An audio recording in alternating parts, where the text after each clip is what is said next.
Stop. Do not move. Do not let your eyes drift away from what you are reading right now, because not everyone who passed this message today was allowed to see it. Thousands of people scrolled past this without stopping. Hundreds more paused for a second and then kept going. But you stopped. You are still here, and I need you to understand something about that stopping before we go any further, because it was not an accident, and it was not random, and it was not simply the way your thumb moved across a screen. You were allowed to see this. You were guided here. And the question I need you to sit with right now, the question that will determine everything about how you receive what I am about to say, is this. Do you believe that you are one of the chosen ones? Not in pride, not in arrogance, but in the quiet, honest, trembling kind of belief that says, yes, I think this might actually be for me. Because it is. It is for you, and I am going to spend the next several minutes proving it to you in ways that go far deeper than a feeling. Let me tell you what chosen actually means. Because the word has been used so many times, in so many ways that it has lost some of its weight. And I need you to feel the full weight of it today. Chosen does not mean perfect. Chosen does not mean without failure, or without doubt, or without seasons where your faith was so thin you could barely see it yourself. Chosen does not mean you never questioned me, never walked away from me, never went through periods where you wondered if any of this was real. Chosen means selected. Chosen means set apart. Chosen means that before you existed, before your name was spoken by any human voice, before your parents had any idea you were coming, I looked across the full span of history, across every soul that would ever live. And I placed my hand on you specifically, and I said, this one is mine. This one carries something I need in the world. This one has a purpose so specific, so non-transferable, so uniquely designed for them and no one else, that I am going to make sure they find their way to it, no matter how long it takes, and no matter how many detours the journey requires. That is what chosen means, and that is what you are. I want you to type the word chosen in the comments right now. Not as a religious exercise, not as something you say because you think you're supposed to. Type it as a genuine, honest act of receiving what I am speaking directly over your name in this moment. Type it and mean it. Type it even if a part of you is not sure you deserve it yet. Because the chosen are not chosen because they deserve it. They are chosen because I decided it. And my decisions do not require your perfection to remain valid. Now I want to tell you why you specifically were allowed to see this message today, because that question matters and you deserve a real answer to it. You were allowed to see this because there is something in you that I have been trying to activate for a long time. Something that the noise and the busyness and the disappointments and the distractions of this season have been keeping just below the surface. Something that has been pressing against the inside of your chest without quite breaking through. You have felt it. You know exactly what I am describing. That sense that there is more. That sense that what you are currently living, as real and as difficult and as consuming as it is not the full version of what your life was meant to be. That sense that you were built for something larger than what you are currently standing in. That is not wishful thinking. That is not pride. That is the chosen nature inside you, pressing against the life that has not yet made full room for it. And today, that pressing is about to become movement.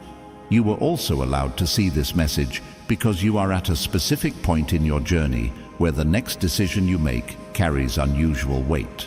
Not every moment in a person's life carries the same significance. There are ordinary moments and there are hinge moments. Moments where the direction you choose echoes forward into years rather than just days. You are standing in a hinge moment right now. I allowed you to see this message because hinge moments require more than your own wisdom to navigate. They require my voice. And here I am. I want to tell you what I see when I look at you today. Specifically, not generally, not the version I would say to anyone, the version that is true only about you. I see someone who has been carrying a private burden that very few people in your life understand the full weight of. Not because you have not tried to explain it, But because some weights are so specific to the soul that carries them, that they resist translation into language other people can fully receive. You have tried, you have spoken parts of it, but the deepest parts, the parts that wake you up at night, the parts that make certain ordinary moments suddenly feel unbearable, those parts you have mostly kept to yourself because you learned, somewhere along the way, that sharing them fully only added loneliness to the weight when the people you shared them with could not quite hold what you were handing them. I can hold it. I have always been able to hold it. And I am holding it right now, every part of it, the parts you have spoken and the parts you have not. Every layer of that weight is in my hands today, and I am not dropping it, and I am not overwhelmed by it, and I am not asking you to take it back. What I am doing with it is something that will become clear in the days ahead, because chosen ones do not carry weight forever.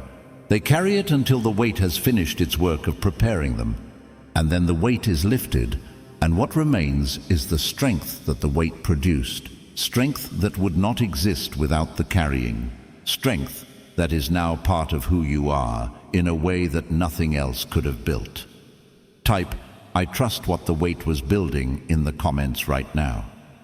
Type it as a declaration that you are choosing to reframe what this season has been asking of you. Type it as the moment you decide to stop resenting the difficulty and start recognizing what the difficulty has been producing inside you. Now I want to speak to the doubt, because I know it is there.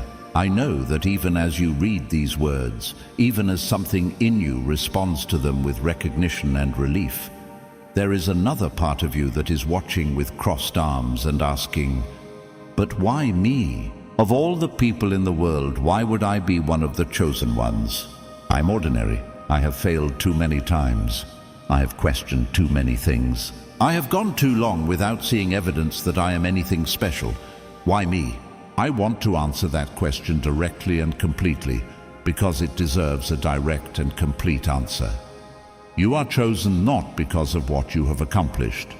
You are chosen not because of your consistency in faith. You are chosen not because of your visible gifts or your obvious potential or anything about you that other people can easily see and measure. You are chosen because of what I placed inside you before any of those things existed, before your accomplishments or your failures, before your seasons of strong faith or your seasons of doubt, before you were shaped by the world into the specific version of yourself you are right now. I reached into the unformed place where you existed only as an intention in my heart, and I wove something into you, something specific, something necessary, something that the world around you needs in a way that no one else can provide exactly the way you can. That thing I wove into you has not been destroyed by your failures. It has not been diminished by your doubt. It has not been waiting for you to be more consistent before it becomes valid. It has been there since the beginning, surviving every season, waiting for the moment when you would be ready to stop arguing against it and start walking in it. That moment is now. You are ready, not because you feel ready. Chosen ones rarely feel ready when their moment arrives. You are ready because I say you are ready, and my assessment of your readiness is more accurate than your own because I can see what your doubt cannot. I want to tell you now about what being chosen actually means in practical terms for your life right now, because chosen is not only a spiritual concept. It has specific, concrete implications for the things you are walking through and the things that are walking toward you. Being chosen means that what has been working against you does not have the final word over your life. The enemy of your soul knows you are chosen. He has known since before you did. Every attack that has come against you, every setback that seemed engineered specifically to discourage you, every relationship that wounded you at the exact point where you were most vulnerable, every season of delay that stretched far past what seemed reasonable or fair, these things were not random. They were targeted. You do not target ordinary people. You target chosen ones because ordinary people present no threat to darkness. Chosen ones do. The very fact that your life has faced the specific and sustained kind of resistance it has faced is itself evidence that something in you terrifies the kingdom that opposes me. You do not shoot at what does not matter, and you, beloved, matter enormously. Being chosen means that the losses you have experienced are not the permanent shape of your story. I know there are things you have lost that felt irreplaceable, relationships that ended before they should have, opportunities that closed before you could walk through them, seasons of health or peace or provision that seemed to disappear without warning. Chosen ones experience loss. Sometimes chosen ones experience more loss than those around them, precisely because the preparation for what they are being chosen to carry requires a depth of character that comfort alone cannot produce. But chosen ones do not end in loss. They pass through it. And what is on the other side of what you have lost is not a diminished version of what you lost. It is something I have been preparing in its place. Something that will make the loss itself look like the necessary clearing of ground for a far greater building. Being chosen means that the gifts inside you, the ones you have sometimes doubted, the ones you have sometimes hidden because the world did not immediately recognize them, the ones that have sometimes felt like burdens rather than blessings because you did not yet understand what they were for, those gifts are about to find their purpose. Gifts that have been waiting in the chosen are never permanently dormant. They are waiting for the appointed time, the moment when the right door opens and the right need presents itself, and what was always inside you finally finds the place it was made to fill. That moment is approaching. The gifts I placed in you are not going to remain unused. They are going to be seen. They are going to be valued. They are going to solve problems that have been waiting specifically for what you carry. Type, "My gifts will find their purpose" in the comments right now. Type it as a declaration against every moment of doubt that told you what you carry does not matter. Type it as agreement with what I have always known about the specific treasure I placed inside you before you were born. I want to tell you about a man I will call Elijah, not the prophet, though the echo is intentional. This Elijah was a man who had spent the better part of a decade feeling profoundly ordinary. He had watched people around him step into purpose and recognition and meaningful contribution while he moved through his days with the persistent, quiet ache of someone who knows there is more but cannot find the door to it. He had prayed. He had waited. He had tried different things and found that none of them quite fit. He had begun reluctantly to accept a smaller story for himself than the one he had believed was possible in earlier, more hopeful seasons of his life. He found a message similar to this one on an evening when he was particularly tired, not dramatically broken, just quietly exhausted in the way that long seasons of unfulfilled waiting produce. Something in the message asked him to sit with the possibility that he was chosen, not in spite of the long wait, but in some way connected to it. He resisted it at first. The claim felt too large for the size his life had become, but something kept him reading. He typed the declaration in the comments with the kind of faith that has nothing dramatic left in it, just a tired willingness to try one more time. And he sat with what had been spoken over him, not with excitement, but with a kind of quiet openness he had not managed to access in a long time.